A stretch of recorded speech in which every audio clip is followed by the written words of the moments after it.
Olá, eu sou a Cris Junqueira e eu vou te mandar um áudio. Gente, inteligência emocional, já falei aqui várias vezes pra vocês. É, é a coisa mais importante que eu quero passar para as minhas filhas, tá? Foi a coisa mais difícil pra eu aprender, pra eu entender na vida. Foi a coisa que mais prejudicou a minha vida negativamente, tá? A minha carreira, inclusive, no começo, né? Que, por mais óbvio, reconheço que eu tenho uma carreira com muitas realizações, mas por mais longe que eu tenha chegado, eu garanto pra vocês, se eu tivesse mais inteligência emocional e mais cedo, eu teria chegado mais longe e mais rápido. Inteligência emocional, gente, tem a ver com autoconhecimento, né? Com você entender as suas emoções e a das outras pessoas, né? E gerir isso da melhor maneira possível. Você entender os impactos, né, que as emoções têm na maneira, as emoções e os pensamentos, né? Aí tem uma relação muito próxima com os fundamentos da terapia cognitiva, tá? Inclusive tem um livro nos destaques aqui que chama Feeling Good, The New Mood Therapy, que era um cara chamado David Burns, que é o cara que inventou a terapia cognitiva de comportamento, que, na minha opinião, é a linha de terapia mais útil, que traz resultados mais rápidos, que é mais prática, mais embasada, né, na realidade, tá? Então, inteligência emocional, gente, tem a ver com a gente entender os nossos pensamentos, entender as nossas emoções e como isso impacta a nossa vida. Um dos elementos chaves da inteligência emocional é o autocontrole, tá? O autoconhecimento, obviamente, é super importante, mas hoje eu queria falar sobre autocontrole, né? Então, tô só relembrando o contexto aqui do perrengue que foi chegar aqui, né? Foram quase 3 horas e meia, deu 3 horas e 20, eu acho, tá? No carro com as crianças, que óbvio, apesar de terem jantado antes de sair, ido ao banheiro, depois de 3 horas dentro de um carro, elas estão com fome, elas estão com sede, elas querem ir ao banheiro. Aí chegamos lá, a gente quase perdeu o voo, foi por muito pouco, né? Então, óbvio que foi um cenário de estresse, né? Óbvio que estávamos, eu e meu marido, eu e o Rubens, no carro, muito preocupados, né? Assim, muito estressados com a situação. A gente estava, primeiro, super chateado, porque a gente saiu com muita antecedência de casa. A gente saiu com mais de 4 horas antes do voo. A gente saiu com, aliás, mais de 4 horas e meia antes do voo, quase 5 horas antes do voo. E mesmo assim, a gente estava bem frustrado com o nosso planejamento não ter sido suficiente, né? E, óbvio, muito preocupado com o que ia acontecer se a gente, de fato, perdesse esse voo, né? Porque a gente tinha vários planos, a gente tinha conexão para pegar, a gente tinha hotel, reserva de restaurante, as coisas todas pagas. Ia ser um prejuízo financeiro muito grande, né? Óbvio, se a gente perdesse esse voo. Porque não tem essa. Ah, bota a gente no próximo ali. Você tem que pagar, né? Fora que a gente corre o risco de dar no show no hotel, perder as reservas de hotel, que são super concorridas, e aí não ter vaga no hotel mais.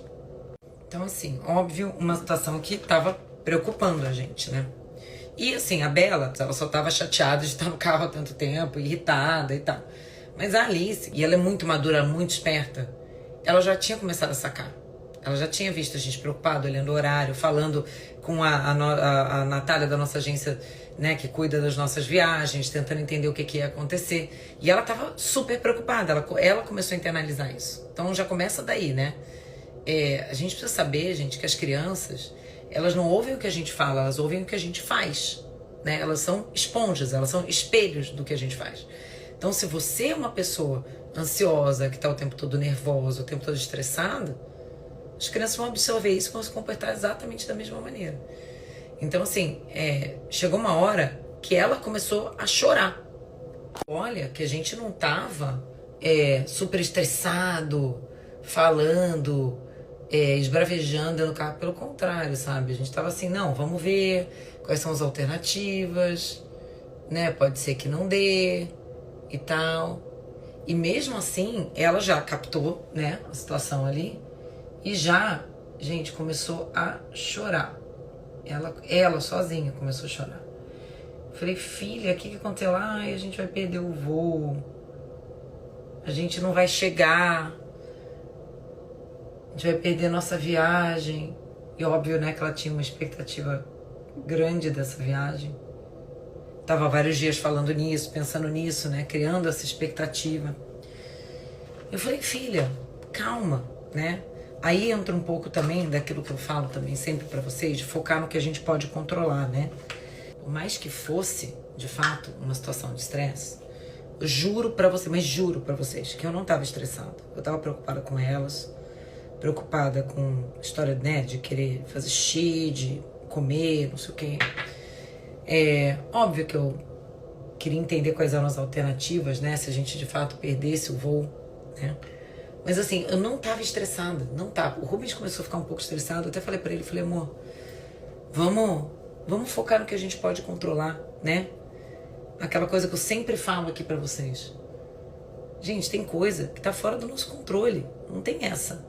O que adianta a gente ficar se estressando, se preocupando com algo que tá completamente fora? Não tinha nada. A gente ali naquele carro, naquele anda e para, andando numa média ali, sei lá, de 5 km por hora, parado, no meio daquele trânsito. Não tinha nada que a gente podia fazer. Nada, gente. Não tinha. Então, assim, a gente precisa focar no que a gente pode controlar. E a única coisa que a gente pode controlar é como a gente reage às coisas que acontecem com a gente na vida. É a única coisa que a gente controla. Porque você pode pegar um problema que você está vivendo e lidar com aquele problema, né, da melhor maneira possível. Ou você pode multiplicar aquele problema. Você pode transformar ele em 2, em 3, em 4. Vou dar um exemplo. Né? Tô lá estressada porque eu vou, né, tô correndo risco de perder meu voo. Legal. Aí eu pego e começo a descontar isso nas crianças. Pronto, agora eu tenho 2 problemas. Porque eu tenho o meu problema e eu tenho o problema de estar descontando nelas, né? Que elas vão ficar mais irritadas, vão se ressentir de mim. Aí agora eu tenho 2. Então assim, gente, a gente precisa ter essa consciência, né? De que as nossas ações, primeiro, a maneira como a gente pensa tem um impacto tremendo, né? Na nossa vida, nos resultados que a gente vai ter, entendeu? Na vida e em todo mundo que tá em volta, né? E quando a gente fala de filho, gente, pô, é muito sério. A gente, pai e mãe, somos as maiores referências que eles têm de mundo, né? Tudo bem, não que a gente precise manter aqui uma impressão de que a gente é perfeito, que a gente não erra, pelo contrário, né? É super importante a gente também mostrar para as crianças que a gente se engana, que a gente erra, a gente pedir desculpa, né? Isso são comportamentos muito importantes da gente demonstrar, né? Mas a gente precisa ter muito cuidado com a maneira como a gente lida com frustração. Porque não adianta nada você reclamar que o seu filho, quando não tem alguma coisa, quando acontece alguma coisa, dá um chilique, né? Não lida bem com aquilo, dá trabalho, não sei o quê. Se você também não lida, se quando acontece alguma coisa, algum problema na sua vida, você dá o chilique. Que exemplo que você tá dando pro seu filho, se você dá o chilique, né? Então, assim, esses são momentos maravilhosos pra gente emular o tipo de comportamento que a gente quer que eles tenham. Então, assim, essa é a hora que a gente precisa respirar fundo e pensar muito bem em qual exemplo que a gente quer dar, em que tipo de comportamento que a gente quer que eles vejam a gente ter, sabe? Mas para concluir o assunto, essa é a reflexão que a gente tem que ter e pensar muito no exemplo que a gente está dando. Claro que tem técnicas que a gente também pode usar, inclusive com elas, né, com as crianças. Então, a Alice está aqui do lado, vai lembrar, desde que ela era muito pequenininha, e hoje eu já faço isso com a Bela, e quando a Ana for um pouquinho maior também vou fazer com ela, quando tinha alguma coisa que acontecia, né, que frustrava ela, e aí ela começava a chorar, eu falava assim, olha, você acha que chorar vai ajudar? Intuitivamente elas sabem que não ajuda, né? Mas eu brincava com a Alice e falava assim, vamos fazer um teste? Vamos fazer um experimento aqui. Chora bem alto, bem forte, assim. Vamos ver se o que você quer vai acontecer. E ela muito rapidamente falava assim, vai, mano. Quer dizer, a gente construía essa intuição de que chorar, se frustrar dessa maneira não adianta. Muito engraçado que hoje em dia a Alice fala isso pra Bela. Quando a Bela começa, e a Bela já tá começando a se ligar também.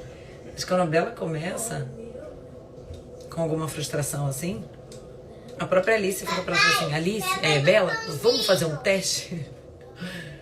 Vamos chorar, vamos gritar pra ver se acontece, né? E por óbvio elas sabem que não acontece. Então, é algo pra gente refletir, né? Principalmente dos exemplos que a gente tá dando. Não adianta nada você não ter inteligência emocional, você não buscar, né? Pelo menos esse entendimento, um pouco de autocontrole. E depois se frustrar, se indignar, que a criança não tem, né, gente? É a gente que tem que mostrar, é a gente que tem que ensinar, tá bom? Agora corre lá no Instagram e me conta. O que você achou desse áudio? Você gostou? Te ajudou? E vamos pro próximo.